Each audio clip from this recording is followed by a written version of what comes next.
Neuroscientist Gregory Berns put dogs inside an fMRI scanner and found that for roughly 1 in 5 dogs, your voice activates the brain's reward center more powerfully than food. Not treats, not play, you. What that ratio reveals about the owner, not the dog, is what this video is about. If you want to understand what your dog is really telling you, you are in the right place. Picture the moment you come home. You barely have your keys out and your dog is already there. Tail sweeping, eyes locked on your face, body practically vibrating. You reach for the treat bag on the counter and something shifts. The frantic energy settles into focused, almost business-like attention. The tail is still. The eyes drop to your hand. That is a different kind of want. Now imagine a different dog in the same moment. You come through the door. Same greeting, same devotion. But when you reach for the treats, the dog barely looks at your hand. It keeps looking at your face. It follows you to the kitchen not because of the bag, but because of you. Most owners have seen both versions of this in their own dogs, depending on the day or the context. What they rarely stop to ask is why the difference exists, and what it means that they themselves reach for the treat bag first, almost automatically, as the primary way of saying I love you. Because that habit is not about training, it is about something much older than that. Here is the pivot that most dog content never makes. The question is not whether your dog prefers praise or food. The question is what your default reward style says about how you were taught to give and receive love. Attachment researchers have spent decades documenting that the way adults demonstrate care, physical presence, verbal warmth, acts of service, material gifts, maps closely to the emotional models they absorbed in childhood. You do not consciously decide to reach for the treat bag as your first instinct.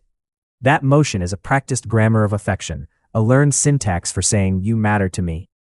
If your primary love language is acts of service or gift-giving, doing things, bringing things, solving problems, you will naturally reach for the treat. If your primary language is words of affirmation or quality time, you may find that your voice and your presence come out first before you even think of food. Neither is wrong, but both are deeply revealing, and your dog, because they are extraordinarily sensitive to your emotional patterns, is not just receiving these signals. According to research from Attila Miklos's lab at Lorand University, dogs actively use human social cues to calibrate their own behavior and expectations. They are learning your grammar, and they are learning what to expect love to feel like. Number 1. In 2012, neuroscientist Gregory Berns at Emory University began training pet dogs to voluntarily enter an fMRI scanner and remain still without sedation. What he found reshaped the scientific conversation about canine emotion. When dogs were shown the scent of their owner, the caudate nucleus, the brain region associated with reward anticipation and positive emotion, activated consistently. The same region that lights up in humans who are shown photos of someone they love. But the most revealing finding came when Berns' team compared responses to 2 conditions: receiving a food reward and receiving verbal praise from the owner. Published in PLOS One in 2015, the results showed a meaningful split. Most dogs showed roughly equal caudate activation for both. But approximately 20% of dogs showed stronger activation for praise alone than for food, even when they had been fasting. That 20% are not simply well-trained dogs.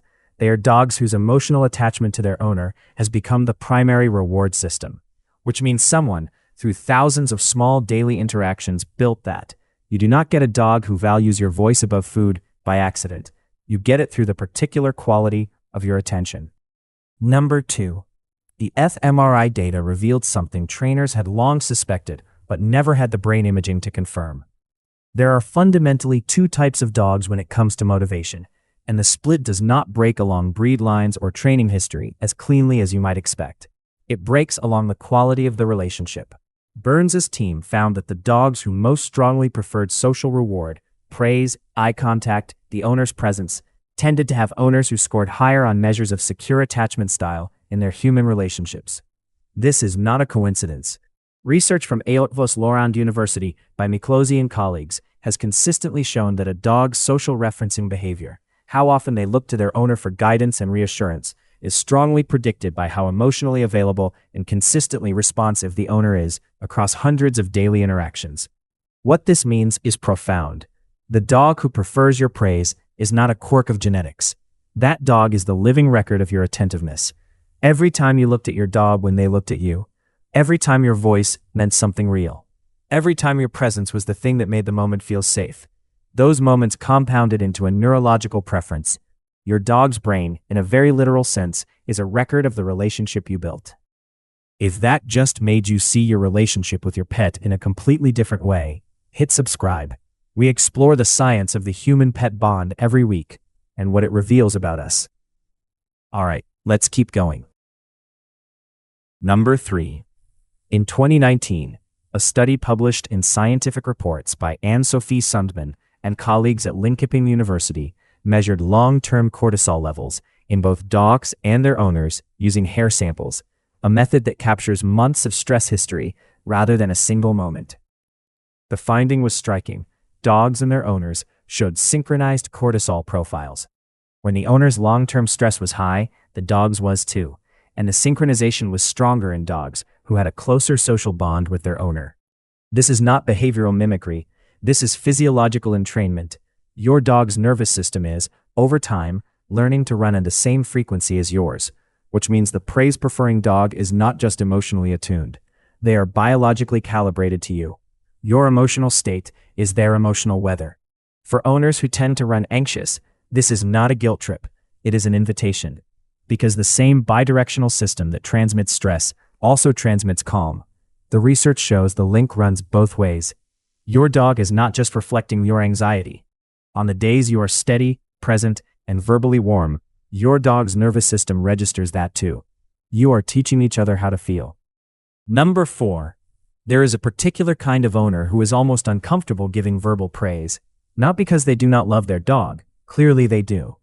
But saying good dog in a warm, genuine, drawn-out voice feels excessive. Embarrassing even. They prefer efficiency, a quick pat, a treat, a task completed. The dog is cared for materially. The emotional narration is minimal. Attachment researchers recognize this pattern immediately.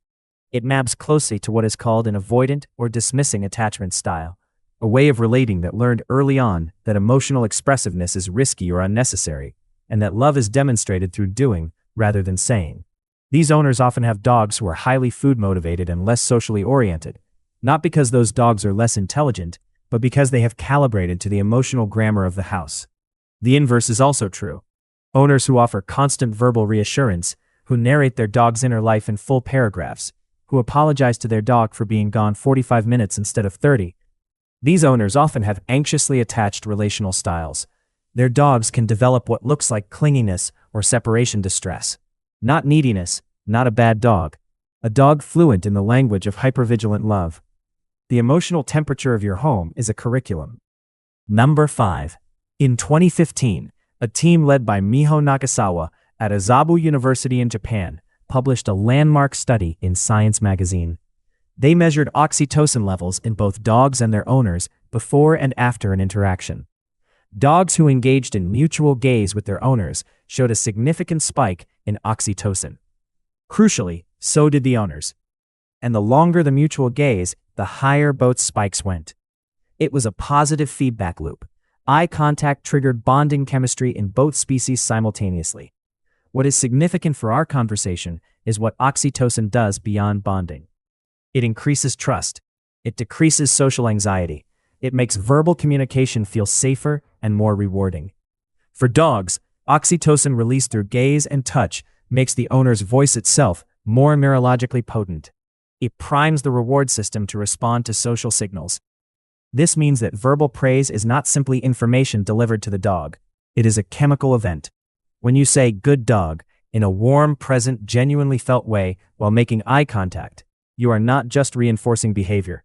You are triggering an oxytocin loop that makes both of you feel more bonded, more regulated, and more attuned. The owners who discovered this, not from research but from lived experience, are often the ones with praise-preferring dogs. Number 6. Here is the finding that matters most practically, and the one that deserves the most attention. The praise-preferring dog is not a fixed category. The fMRI data shows a distribution, and distributions shift. Dogs who have historically been more food-motivated can, over time, recalibrate towards social reward, but only when the owner's verbal engagement becomes more consistent, more emotionally genuine, and more reliable as a signal of safety. This is what developmental psychologists call a repair window. The idea that attachment patterns established early in life are not sealed permanently. They remain malleable when a new relational experience is consistent enough and warm enough to rewrite the old expectation. Your dog's nervous system is doing the same thing continuously.